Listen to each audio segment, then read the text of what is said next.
मंदिर तो एक ऐसा परिसर होता है जहाँ पर लोग सुकून ढूंढने जाते हैं, लेकिन इसी मंदिर परिसर पर कुछ ऐसा हो जाता है जिसको बता पाना भी काफ़ी भयावह होता है।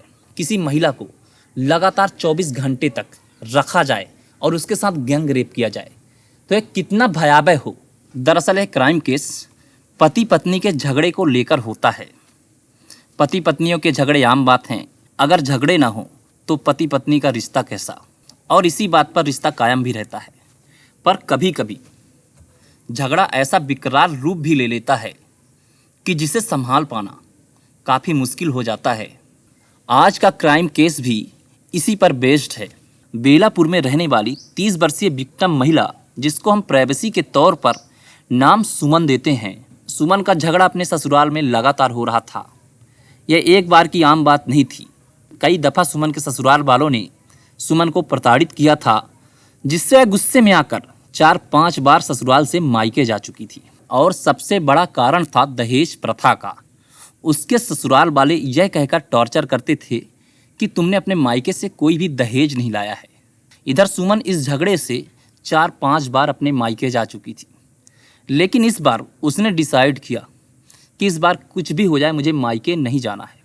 इस बार पुनः 6 जुलाई 2024 के दिन सुमन के ससुराल वाले सुमन से झगड़ा करते हैं और यही दहेज की बात करते हैं, और भी विभिन्न प्रकार के बातें वहाँ पर होती हैं, जिससे सुमन गुस्से में आकर घर से बाहर निकल जाती है। इधर सुमन के पति को लग रहा था हर बार की तरह सुमन जो है तो घर वापस आ जाएगी या कि अपने मायके चली जाएगी, लेकिन इसके विपरीत होता है। 6 से 7 जुलाई आ जाता है, इधर सुमन का कोई भी सुराग नहीं मिलता। अब पति को फिक्र होती है कि हर बार सुमन जो है तो अपने मायके चले जाया करती थी या कि घर वापस आ जाती थी, लेकिन इस बार ऐसा कुछ नहीं हुआ। तो जब 7 जुलाई बीतता है तो सुमन का पति अपने ससुराल में फ़ोन करता है और सुमन के पिता को कहता है, क्या सुमन घर आई है क्या? तो उसके पिता कहते हैं, नहीं, यहाँ पर सुमन नहीं आई है। इधर अब सुमन के पिता का भी फिक्र बढ़ गया था। सुमन के पिता अपने हर रिश्तेदारों को कॉल करते हैं और पूछते हैं क्या सुमन आई है। जाहिर सी बात है, सुमन के पिता को काफ़ी फिक्र थी अपने बेटी की कि शायद कहीं रिश्तेदार में ना चली गई हो, क्योंकि हर बार जब वह लड़ाई किया करती थी तो अपने मायके आ जाती थी, पर इस बार वह नहीं आई है तो शायद हो ना हो अपने रिश्तेदारों के यहाँ कहीं ना कहीं चली गई हो। लेकिन सुमन के पिता लाख कोशिश करते हैं, लाख प्रयास करते हैं, लेकिन सुमन का कोई भी पता नहीं चलता। इससे सुमन के पिता काफ़ी परेशान होते हैं और वह आनन फानन में पुलिस में जाकर कंप्लेन कर देते हैं कि सुमन का कोई रता पता नहीं है, और इसके ससुराल वाली से खूब टॉर्चर करते थे, परेशान करते थे, प्रताड़ना देते थे और दहेज के लिए भी काफ़ी परेशान किया करते थे। इन सभी की जिक्र करते हुए थाने में रिपोर्ट बाकायदे दर्ज कराई जाती है। 8 जुलाई भी बीत जाता है, लेकिन पुलिस को कोई भी सुराग हाथ नहीं लगती। अब वक्त होता है 9 जुलाई का। पुणे में एक पहाड़ी इलाका लगता है, उसको मैं पढ़ के बताऊंगा। डींबावली, यह पहाड़ी क्षेत्र से सटा हुआ क्षेत्र है डींबावली, जहाँ पर खूब ऊंचे ऊंचे पहाड़ियाँ हैं। यहाँ पर मंदिर भी है। यहीं पर कुछ चरवाहे अपनी गाय बकरी चरा रहे थे। वहाँ पर एक अनजान लाश उन लोगों को मिलती है। तो आनन फानन में जो चरवाहे थे वह पुलिस को जाकर कंप्लेन करते हैं कि ये डींबावली की जो पहाड़ी है, इसके तराई पर एक अननोन लाश मिली है। तो पुलिस वहाँ पर पहुँचती है और तफ्तीश करती है तो पता चलता है कि यह लाश लगभग 3 दिन पुराना है। यानी कि जो अननोन महिला की लाश मिली है यह 3 दिन पुराना है, और इसको खूब मारा भी गया और टॉर्चर भी शायद किया गया है। इसलिए उस लाश को पोस्टमार्टम के लिए भेज दिया जाता है। पुलिस थाना जो है एक चेन की तरह काम करता है। यह पूरे भारतवर्ष में एक दूसरे से कनेक्टेड होता है। क्राइम कहीं भी हो, एक दूसरे थाने अगर चाहें तो उसका पता लगा सकते हैं। उसी तारतम्यता में पुलिस विभाग इस गुमशुदा लाश का पता लगा लेती है। यह लाश किसी और का नहीं बल्कि सुमन का था। जो सुमन अपने ससुराल से गुस्सा होकर निकली थी, उसी की लाश आज पहाड़ी के तराई पर मिलती है। अब यह बात जब सुमन के पिता को पता चलती है तो वह दहाड़े मार मार कर रोने लगते हैं, कि उनकी बेटी का मृत्यु हो चुका है। और जाहिर सी बात है, किसी पिता ने अपने बच्चे को खो दिया हो, अपने औलाद को खो दिया हो, तो रोने का गम तो होता ही है। अब पुलिस विभाग को इंतजार था सुमन के पोस्टमार्टम रिपोर्ट का, और थोड़ी समय के बाद पोस्टमार्टम रिपोर्ट भी आ जाता है। और पोस्टमार्टम रिपोर्ट पर पता चलता है कि सुमन के साथ गैंग रेप हुआ था, उसके बाद इसका मर्डर किया गया है। अब पुलिस के पास काफ़ी चैलेंजिंग पॉइंट था कि इस केस को कैसे सुलझाया जाए। जिस पहाड़ी से सुमन गिरी हुई थी, तो पुलिस को लगता है पहले इस पहाड़ी की तफ्तीश की जाए, क्योंकि उस पहाड़ी में एक दार्शनिक स्थल भी था। पहाड़ी के ऊपर एक गणेश जी का मंदिर था, जहाँ पर श्रद्धालु लगातार बने ही रहते थे। तो पुलिस विभाग उस पहाड़ी पर जाती है जहाँ पर गणेश मंदिर थी।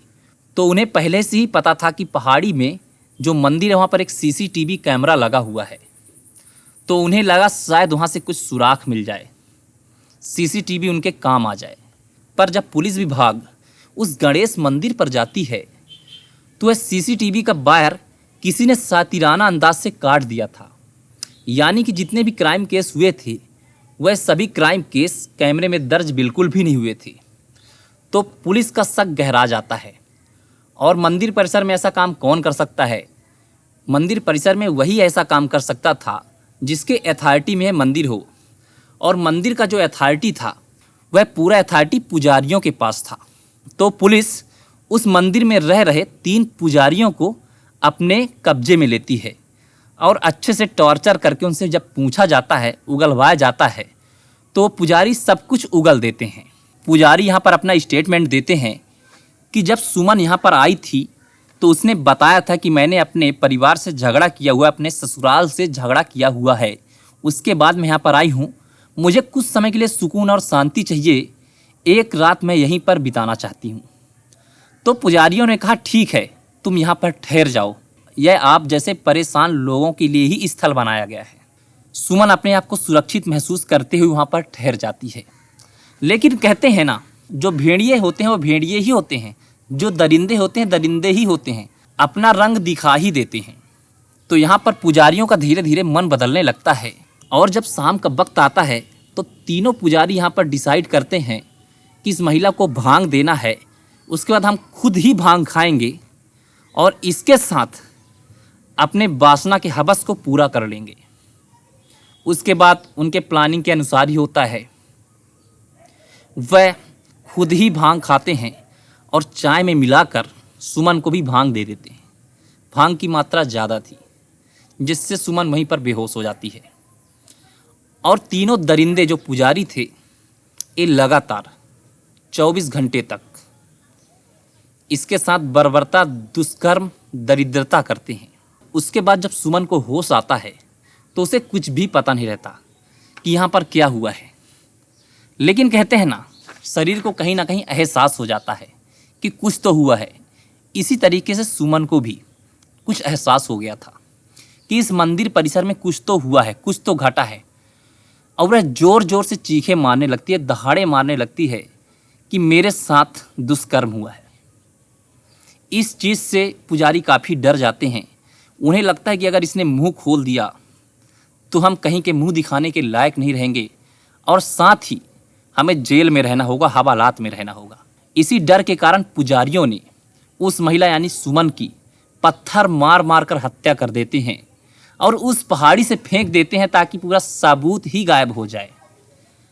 कहने का सीधा अर्थ था कि पहाड़ से गिरकर मर गई है। लेकिन कहते हैं ना, अपराधी कोई भी गुनाह करे, लेकिन कोई ना कोई सुराग जरूर छोड़ जाता है। तो यहाँ पर उसी तारतम्यता में पुजारियों ने सीसीटीवी का वायर काट के अपने सुराग को छोड़ दिया था। इसी से वह पकड़े जाते हैं। आज पुजारी हवालात में हैं। साथ ही सुमन के पिता ने यह भी दलील दी कि इन पुजारियों को ही नहीं, साथ ही सुमन के ससुराल वालों को भी हिरासत में लेना चाहिए, क्योंकि अगर वह टार्चर नहीं करते, दहेज नहीं मांगते, परेशान नहीं करते, तो आज सुमन का हाल नहीं हुआ होता। तो कहीं ना कहीं सुमन के ससुराल वालों का भी इसमें हाथ है। इस तरीके से सुमन के पिता का दलील होता है। इस क्राइम केस को सुनाने का उद्देश्य आप सभी को जागरूक करना है, ना कि किसी के भावना को आहत करना है। आप सतर्क रहिए, सजग रहिए और इस तरीके से डिसीजन बिल्कुल भी ना लीजिए कि अकेले में आपको जाना पड़े, क्योंकि इस दुनिया में आपके माता पिता से ज़्यादा कोई भी वफादार नहीं होता। आप किसी पर भरोसा नहीं कर सकते। आपका भी सुमन की तरह हाल हो सकता है। इसलिए सतर्क रहें, सजग रहें और अपने विवेक से काम लें। तो आपका बड़ा भाई आशीष हलाइव मिलता है ऐसे किसी अगले क्राइम केस पर। तब तक के लिए जय हिंद, वंदे मातरम। अपना ख्याल रखिएगा।